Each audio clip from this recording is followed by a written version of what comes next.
in this section, we're going to talk about vector addition, and we're going to talk about how we approach vector addition when we have the components of a vector, unlike previously when we just had the vector sort of by itself and in space.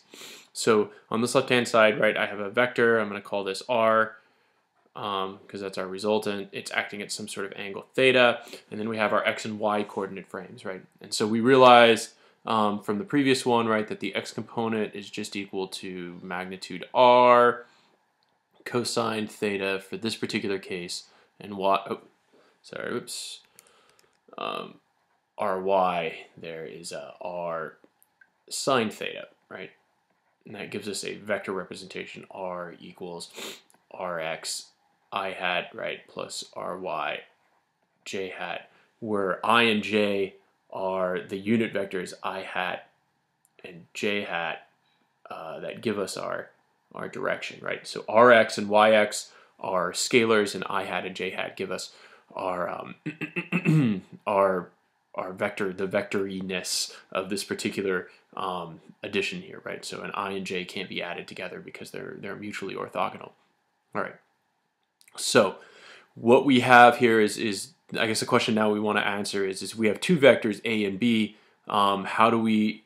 So if we have vector A plus vector B equals vector C, how do we go about adding them in components?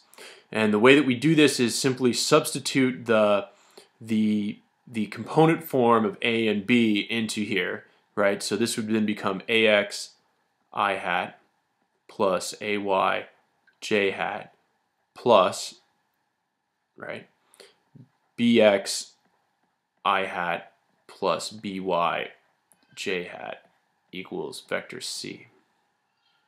All right, and then we will use the fact that the vector I is distributive across addition to rewrite ax plus bx I hat plus ay plus by j hat equals the vector C.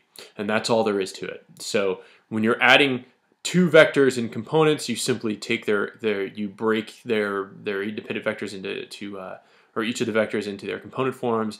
You sum up the component lengths, or the lengths of each vector in each direction. So you add ax to bx like this, and then you add ay to by also like this, and then go from there. And this works for however many vectors you might be adding together, right? So if you have 15 vectors, then you'll have 15 terms over here and 15 terms over here, and then that will get you the resultant of all of those vectors together. And that's all there is to summing up vectors.